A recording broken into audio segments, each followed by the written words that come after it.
নমস্কার দর্শক বন্ধুরা, আজকে আমি আপনাদের জন্য দেখুন সম্পূর্ণ একটা নতুন ভিডিও নিয়ে চলে এসেছি। আজকে আমি আপনাদেরকে দেখিয়ে দেব লেডিস প্যান্ট, অর্থাৎ মেয়েদের যে অ্যাঙ্কেল লেন্থের প্যান্টগুলো হয় না, এই প্যান্টগুলো কিভাবে কাটতে হবে এবং সেলাই করতে হবে স্টেপ বাই স্টেপ সবটাই দেখিয়ে দেব আজকে আমি আমার এই ভিডিওর মাধ্যমে। এই যে দেখুন, এই প্যান্টের মুহুরিতে হালকা একটু পুটলি বোতাম দিয়ে ডিজাইন করেছি। এই প্যান্টটা সত্যি ভীষণ সুন্দর ফিটিংস এসেছে। তাহলে চলুন বন্ধুরা, এই প্যান্টটা কি করে কাটতে হয় এবং সেলাই করতে হবে দেখে নিন। এই প্যান্টটাকে কাটিং করার জন্য প্রথমেই এই কাপড়টিকে দুটো পার্ট করে বিছিয়ে নিয়েছি। এই যে কাপড়টির এই দিকটি হলো লম্বার দিক আর এই দিকটা হলো চওড়ার দিক। এই যে দেখুন, এই কাপড়টার আমার এই দিকটা ওপেন সাইড আছে। এইবার দুটো পার্ট করে যে বিছিয়ে নিয়েছি কাপড়টাকে, প্রথমে এই প্যান্টের সামনের পার্টটা কাটতে হবে, তারপরে সামনের পার্ট অনুসারে পিছনের পার্ট কাটিং করতে হবে। এই কাপড়ের এই দিকটা থেকে কোমরের মাপটা নিয়ে নেব আর এই দিকটা থেকে প্যান্টের লম্বার মাপটা নিয়ে নেব। এইবার প্রথমে দেখুন, এই প্যান্টের কোমরে যে ইলাস্টিক লাগানো হবে সেই ইলাস্টিক সেলাইয়ের জন্য এখানে প্রথমে 2 ইঞ্চি কাপড় ছেড়ে দিয়ে সোজা করে দাগ কেটে নিচ্ছি। 2 ইঞ্চি করে বরাবর করে পয়েন্ট দিয়ে দিলাম। এই পয়েন্ট অনুসারে দাগটা সোজা করে নিচ্ছি। দাগটা সোজা করে নিলাম। এই যে এখানে কোমরে ইলাস্টিক সেলাইয়ের জন্য যে 2 ইঞ্চি কাপড় ছেড়ে দিয়ে দাগ কেটে নিয়েছি, এই দাগের পর থেকে কিন্তু আমি প্যান্টের জন্য লম্বার মাপটা নিয়ে নিচ্ছি। তাহলে দেখুন, এই প্যান্টের জন্য টোটাল লম্বার মাপটা নিয়ে নিচ্ছি। সেলাইয়ের পর রেডি প্যান্টের লম্বার মাপটা থাকবে 34 ইঞ্চি। তাহলে এখানে 34 ইঞ্চিতে পয়েন্ট দিয়ে দিলাম। আপনি আপনার লম্বার মাপ অনুসারে এখানে পয়েন্ট দিয়ে দেবেন। প্যান্টের মেন লম্বার মাপটা নেওয়ার পর দেখুন, আরও এখানে আমি 2 ইঞ্চি এক্সট্রা কাপড় নিয়ে পয়েন্ট দিয়ে দিচ্ছি। কারণ এখানে দেখুন, প্যান্টের মেন লম্বা হলো 34 ইঞ্চি। মুহুরি ফোল্ড করে সেলাই করার জন্য আরও এখানে 2 ইঞ্চি এক্সট্রা কাপড় নিয়ে নিলাম। মুহুরি ফোল্ড করে সেলাই করার জন্য এখানে 2 ইঞ্চি এক্সট্রা কাপড় নিয়ে নিয়েছি। এই পয়েন্টটাকে একটু ভালো করে দাগ কেটে নিলাম। এইবার দেখুন, ঠিক এখান থেকে কোমরের মাপটা নিয়ে নিচ্ছি। এই প্যান্টটা যার জন্য তৈরি করা হবে হালকা লুজিং নিয়ে সেই কোমরের মাপটা এখানে আছে 38 ইঞ্চি। 38-এর 4 ভাগের 1 ভাগ প্রথমে এখানে 9.5 ইঞ্চিতে পয়েন্ট দিয়ে দিলাম। 38 ইঞ্চি হলো কোমরের মেন মাপ। এর সাথে আমি আরও দেখুন 2 ইঞ্চি এক্সট্রা কাপড় নিয়ে পয়েন্ট দিয়ে দিচ্ছি। সেলাইয়ের জন্য আর হালকা লুজিংয়ের জন্য এখানে 2 ইঞ্চি এক্সট্রা কাপড় নিয়ে পয়েন্ট দিয়ে দিলাম। তাহলে টোটাল কোমরের মাপটা এখানে 11.5 ইঞ্চিতে চলে এসেছে। এখান থেকে তো কোমরের মাপটা নেওয়া হয়ে গেছে। এই যে পয়েন্ট দিয়েছি ঠিক এখান থেকে হাইয়ের মাপটা নিতে হবে। এই যে কোমরের যে ইলাস্টিকের জন্য 2 ইঞ্চি কাপড় ছেড়ে দিয়েছি, এরপর থেকে কিন্তু হাইয়ের মাপটা নিয়ে নিচ্ছি। কোমরের যে মেন মাপ আছে এখানে 38 ইঞ্চি। 38কে 4 ভাগের 1 ভাগ করলে হয় 9.5 ইঞ্চি। 9.5 ইঞ্চির সাথে আরও 2 ইঞ্চি অ্যাড করে টোটাল এখানে 11.5 ইঞ্চিতে পয়েন্ট দিয়ে দিচ্ছি। এই যে এখানে 9.5 ইঞ্চির সাথে 2 ইঞ্চি অ্যাড করেছি সেলাইয়ের জন্য আর লুজিংয়ের জন্য। এই যে এখানে কোমরের মাপটা 11.5 ইঞ্চি আছে, এখানেও 11.5 ইঞ্চিতে পয়েন্ট দিয়ে এই দাগটাকে সোজা করে নিচ্ছি। দাগটা সোজা করে নিয়েছি। এইবার ঠিক এখান থেকে হিপ লাইনের জন্য পয়েন্ট দিয়ে দিতে হবে। এই সোজা করে হিপ লাইনের জন্য পয়েন্ট দিয়ে দিচ্ছি। এই যে এখানে হাইয়ের জন্য পয়েন্ট দিয়েছি, এই পয়েন্টের এখান থেকে 2.5 ইঞ্চি এক্সট্রা নিয়ে দেখুন পয়েন্ট দিয়ে দিচ্ছি। আমি এখানে 2.5 ইঞ্চিতে পয়েন্ট দিয়ে দিয়েছি। আপনার যদি হেভি সাইজ হয় তাহলে এখানে 3 ইঞ্চি বা 3.5 ইঞ্চিতেও পয়েন্টটা রাখতে পারেন। এই যে এখান থেকে যে 2.5 ইঞ্চিতে পয়েন্ট দিয়েছি, এই পয়েন্ট অনুসারে এখানে শেপ দিয়ে দিতে হবে। আমরা ব্লাউজ তৈরির সময় বগলে যেইভাবে শেপ দিয়ে থাকি ঠিক এইভাবেই শেপটা দিয়ে দিলাম। এই যে এখান থেকে যে হিপ লাইনের জন্য পয়েন্ট নিয়ে নিয়েছি, এই পয়েন্টের মিডিল পয়েন্টটা বের করতে হবে। তার আগে দেখুন, এই পয়েন্টটাকে ঠিক এইভাবে সোজা করে নিচ্ছি। পয়েন্টটাকে সোজা করে দাগ কেটে নিলাম। এবার এই পয়েন্টটার মিডিল পয়েন্ট বের করে নিচ্ছি। দেখুন, ফিতেটাকে ঠিক এইভাবে ফোল্ড করছি। ফোল্ড করে এর পয়েন্টটাকে সহজেই বের করে নিলাম।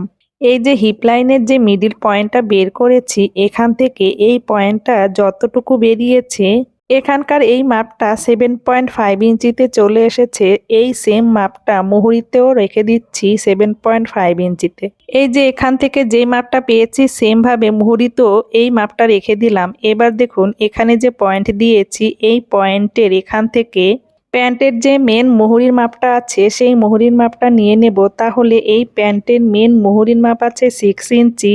তাহলে এই পয়েন্টের এই পাশ থেকে 3 ইঞ্চিতে পয়েন্ট দিয়ে দিলাম আর ওই পাশ থেকে দেখুন 3 ইঞ্চিতে পয়েন্ট দিয়ে দিলাম। টোটাল এই প্যান্টের মুহুরির মাপটা এখানে 6 ইঞ্চিতে রেখে দিলাম। তাহলে এখানে এই প্যান্টের মুহুরির মাপটা নেওয়া হয়ে গেছে। এবার দেখুন এই যে এখানে পয়েন্ট দিয়েছি এই পয়েন্টটাকে দেখুন এই পয়েন্টের সাথে মিলিয়ে দিতে হবে আর এই পাশের পয়েন্টটাকে দেখুন এই পয়েন্টের সাথে মিলিয়ে দিতে হবে। এই পয়েন্টগুলোকে দেখুন এই ধরনের শেপ স্কেল দিয়ে মিলিয়ে দিচ্ছি। আপনাদের যদি এই ধরনের স্কেল না থাকে নর্মালি স্কেল দিয়ে মিলিয়ে দিয়ে হালকা শেপ দিয়ে দেবেন। প্যান্টটা সম্পূর্ণ মেজারমেন্ট নিয়ে দাগ দেওয়া হয়ে গেছে। মুহুরি থেকে কোমর পর্যন্ত একটু দেখিয়ে দিচ্ছি সম্পূর্ণ দাগ দেওয়ার পর দেখতে ঠিক কেমন হয়েছে। এইবার দাগ অনুসারে প্যান্টটাকে কাটিং করে নিচ্ছি।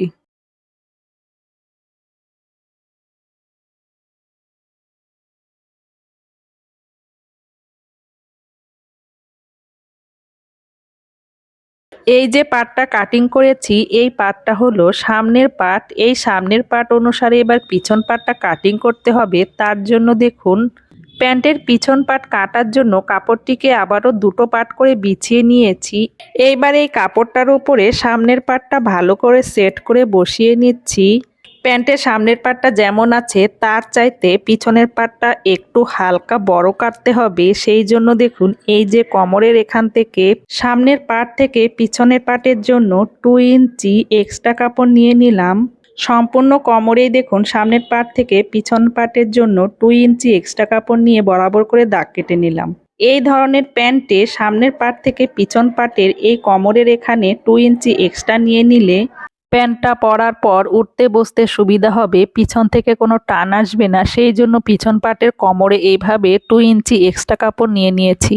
আর এই পাশটা দেখুন সামনের পার্টটা যেইভাবে আছে সামনের পার্টের সেম মাপে দেখুন দাগ কেটে নিচ্ছি। এখানে কোনো এক্সট্রা কাপড় নেওয়ার দরকার নেই, যেইভাবে আছে সেম ভাবে দাগ কেটে নিচ্ছি। এই সাইড থেকে একদম মুহুরি পর্যন্ত দেখুন সেম ভাবে দাগ কেটে নিলাম। এইবারে যে এখানে সামনের পার্টে যে হিপ লাইনের জন্য পয়েন্ট দিয়েছি এই পয়েন্টের এখান থেকে দেখুন পিছন পার্টের জন্য 2 ইঞ্চি এক্সট্রা কাপড় নিয়ে নিচ্ছি। এই যে এখানে 2 ইঞ্চি এক্সট্রা কাপড় নিয়ে যে পয়েন্ট দিয়ে দিলাম এই পয়েন্টটাকে এইভাবে দাগ কেটে নিলাম। এখানে 2 ইঞ্চি বেশি নিয়ে পয়েন্ট দিয়ে দিয়েছি। সেম ভাবে দেখুন সম্পূর্ণটা হাইয়ের যে শেপ আছে সেই শেপ ঘুরিয়ে 2 ইঞ্চি করে পয়েন্ট দিয়ে দিচ্ছি। সামনের পার্ট থেকে পিছন পার্টের জন্য এইভাবে 2 ইঞ্চি করে বেশি কাপড় নিয়ে পয়েন্ট দিয়ে দিচ্ছি। তার কারণ হলো এই প্যান্টটা পরার পর উঠতে বসতে সুবিধা হবে, কোনো টান আসবে না, ফিটিংসটা ভালো আসবে। সেই জন্য এখানে 2 ইঞ্চি করে বেশি কাপড় নিয়ে নিয়েছি। এই যে এখানে পয়েন্ট দিয়ে দিয়েছি এই পয়েন্ট অনুসারে দেখুন ঠিক এইভাবে শেপ দিয়ে দিলাম। এবারে যে এখান থেকেও বরাবর করে 2 ইঞ্চি করে পয়েন্ট দিয়ে দিচ্ছি এক্সট্রা কাপড়ের জন্য। একদম মুহুরি পর্যন্ত এই পয়েন্টটাকে দিয়ে দিতে হবে। আপনাদের দেখার সুবিধার জন্য দেখুন এই কাপড়টাকে একটু ওপর দিকে টেনে নিচ্ছি, টেনে নিয়ে আবার মুহুরি পর্যন্ত পয়েন্টটাকে দিয়ে দিচ্ছি। মুহুরি পর্যন্ত পয়েন্টটা দেয়া হয়ে গেলে এই পয়েন্ট অনুসারে দাগ কেটে নিচ্ছি। দাগ কেটে নিয়ে এই যে দাগ দিয়েছি দাগ অনুসারে পিছনের পাটটা কেটে নিচ্ছি।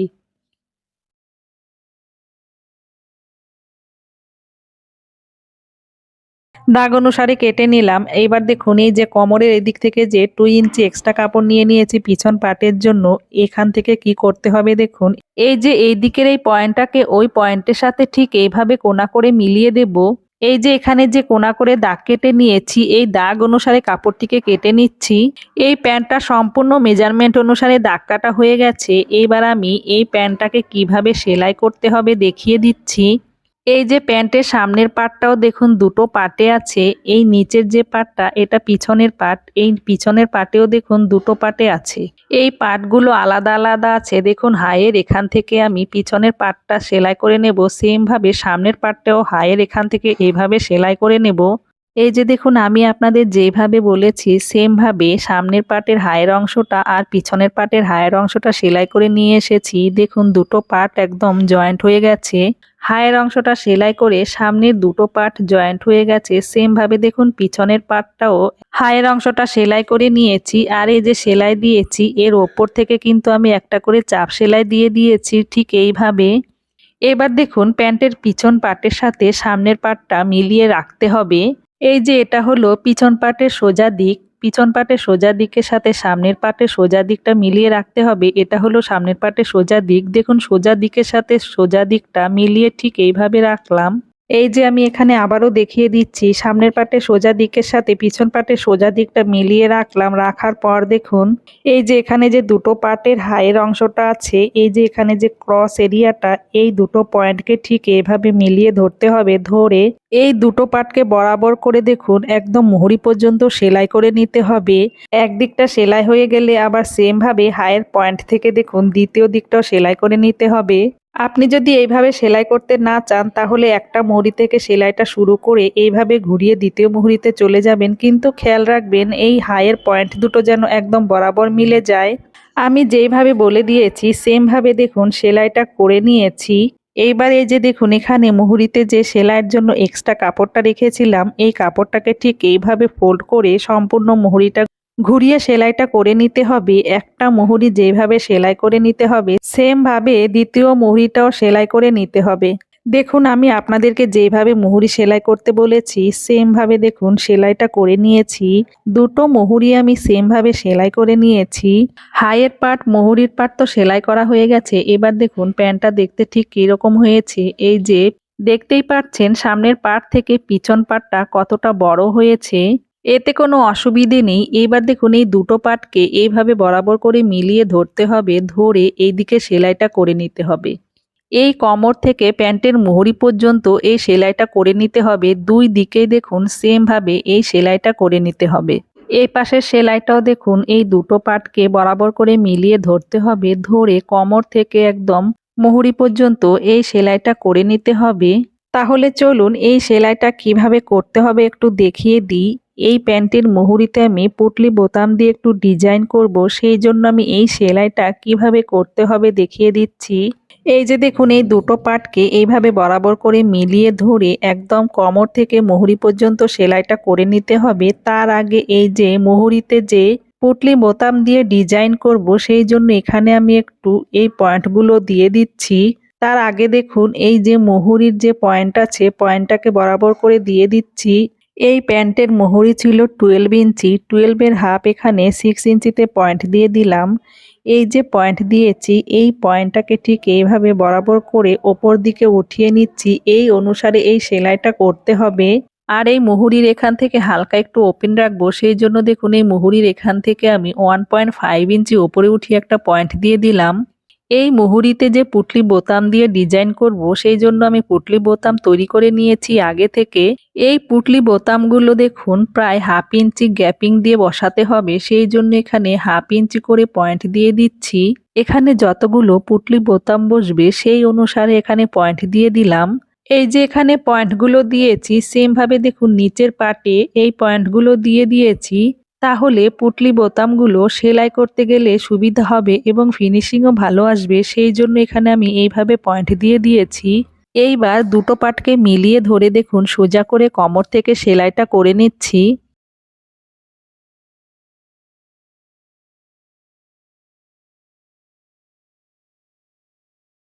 সোজা করে সেলাইটা করে দেখুন এই যে পয়েন্টের এই পর্যন্ত চলে এসেছি। এখানে যে পুটলি বোতাম বসানো হবে এই বোতামটা ঠিক এইভাবে বসিয়ে নিতে হবে। তার জন্য দেখুন এই সেলাইটা খুলে নিচ্ছি। সেলাইটা খুলে নিয়ে দেখুন এই প্যান্টের ওপরের কাপড়টাকে ঠিক এইভাবে সরিয়ে নিলাম। সরিয়ে নিয়ে নিচের পাটের যে কাপড়টা আছে ওই কাপড়ের মধ্যে যে আমি পয়েন্ট দিয়েছিলাম ওই পয়েন্ট অনুসারে দেখুন এইভাবে বোতামগুলো রাখছি আর সোজা করে সেলাইটা করে নিচ্ছি।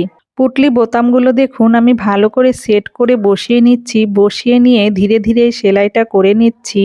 আর এই যে পুটলি বোতামগুলো সেলাই করার জন্য এখানে আমি সিঙ্গেল ফুট ব্যবহার করেছি, তাহলে পুটলি বোতামগুলো ফিনিশিং এর সাথে সেলাই হবে। এই যে দেখুন নিচের পাটে পুটলি বোতামগুলো সেলাই করা হয়ে গেছে। এইবার আবার আগের মতন দেখুন দুটো পাটকে ঠিক এইভাবে বরাবর করে মিলিয়ে ধরছি, ধরে এইভাবে সোজা করে সেলাইটা করে নিচ্ছি। আর এই যে এখানে মুহুরিতে ওপেনের জন্য যে 1.5 ইঞ্চিতে পয়েন্ট দিয়েছিলাম, এই পর্যন্ত এসে সেলাইটা বন্ধ করে দিলাম। আর এই যে দেখুন সোজা পাটের দিকে পুটলি বোতামের ফিনিশিংটা কতটা সুন্দর হয়েছে। আর এই যে দেখুন মুহুরিতে যে ওপেন জায়গাটা আছে, এখানে আমি কুর্তির যেভাবে সাইড সেলাই করা হয় সেম ভাবে এখানে সেলাইটা করে নিচ্ছি।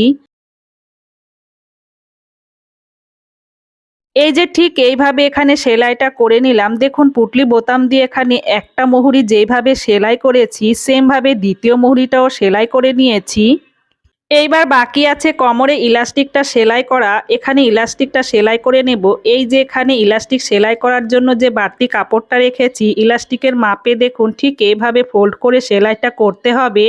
এই যে যেইভাবে দেখিয়ে দিলাম যে ইলাস্টিকের মাপে এখানে কাপড়টা ফোল্ড করে সেলাই করতে হবে, সম্পূর্ণ কোমরটা ঘুরিয়ে দেখুন আমি সেম ভাবে সেলাইটা করে নিচ্ছি। এই যে দেখুন সম্পূর্ণ কোমরের কাপড়টাকে ঠিক এভাবে ফোল্ড করে সেলাইটা করে নিচ্ছি ধীরে ধীরে। আর এখানে আরেকটা কথা বলে দিই, আপনার কোমরের যত মাপ থাকবে তার থেকে 6 বা 8 ইঞ্চি ইলাস্টিকের মাপটা রেখে দেবেন, তাহলে দেখবেন একদম পারফেক্ট হবে। ইলাস্টিক যদি একটু হার্ড হয় সেক্ষেত্রে 6 ইঞ্চি কম রাখবেন, আর যদি ইলাস্টিক একটু সফট টাইপের হয় সেক্ষেত্রে 8 ইঞ্চি কম রাখবেন, তাহলেই দেখবেন আপনার কোমরের ইলাস্টিক একদম পারফেক্ট হবে। এই যে দেখুন সম্পূর্ণ কোমরটা ঘুরিয়ে এখানে সেলাই করা হয়ে গেছে। আর এইখানে এই যে একটু ওপেন রেখেছি, এই দিক দিয়ে ইলাস্টিকটা পাস করা হবে। এই যে এখানে আমি দেখুন টোটাল ইলাস্টিকের মাপটা 30 ইঞ্চিতে রেখে দিয়েছি। আমার কোমরের যত মাপ আছে তার থেকে আমি 8 ইঞ্চি কম নিয়েছি। এবার দেখুন ইলাস্টিকটাকে একটা সেফটি পিনের সাহায্যে এইভাবে ওপেন জায়গাটা দিয়ে পাস করিয়ে দিচ্ছি। আজকে আমি আপনাদের সব সেলাই দেখাতে পারলাম না, তার কারণ তাহলে ভিডিওটা অনেক লম্বা হয়ে যাবে। এই যে দেখুন সম্পূর্ণ কোমরটা ঘুরিয়ে ইলাস্টিকটা বের করে নিয়ে এলাম। এই যে ইলাস্টিকের যে দুটো মুখ আছে এই মুখ দুটোকে একসাথে জয়েন্ট করে দেখুন এখানে সেলাইটা করে নিচ্ছি। এখানে সেলাইটা করার পর সম্পূর্ণ কোমরের কাপড়টাকে ভালো করে মিলিয়ে ধরে দেখুন ওপেন জায়গাটাকে এভাবে আবার সেলাই করে দিলাম। এই ওপেন জায়গাটা সেলাই করার পর ইলাস্টিকের সাথে কোমরের এই কাপড়টাকে ভালো করে মিলিয়ে ধরে দেখুন এইভাবে টান টান করে ওপর দিয়ে আরেকটা সেলাই দিয়ে দিচ্ছি সম্পূর্ণ কোমর ঘুরিয়ে। ইলাস্টিকের মিডিল বরাবর করে কোমরে আরেকটা দ্বিতীয় সেলাই দিয়ে দিলাম। এর ফলে এই যে ইলাস্টিকটা সেলাই করেছি এর ফিনিশিংটা দ্বিগুণ বেড়ে গেছে এবং ইলাস্টিকটা আর কোথাও নড়বে চড়বে না, একদম ফিনিশিংয়ের সাথে বসে থাকবে। এবার প্যান্টটিকে হালকা একটু আয়রন করে নেব, তাহলে এই প্যান্টটি সম্পূর্ণ রেডি হয়ে যাবে। দেখুন এই প্যান্টটা কতটা সুন্দর ফিনিশিংয়ের সাথে মিলে গেছে। দর্শক বন্ধুরা, আমার চ্যানেলে আপনারা যদি নতুন বন্ধু হয়ে থাকেন তাহলে চ্যানেলটি সাবস্ক্রাইব করার অনুরোধ রইল। আর যেই বন্ধুরা অলরেডি আমার চ্যানেলটি সাবস্ক্রাইব করে ফেলেছেন সেই বন্ধুদের অসংখ্য ধন্যবাদ। তো দর্শক বন্ধুরা, আজকে এই প্যান্ট তৈরির ভিডিওটি আপনাদের কেমন লেগেছে, যদি ভালো লাগে তাহলে একটা লাইক ও কমেন্ট করে দেবেন। ভিডিওটি দেখার জন্য আপনাদের অসংখ্য ধন্যবাদ। আপনারা সবাই ভালো থাকবেন, সুস্থ থাকবেন।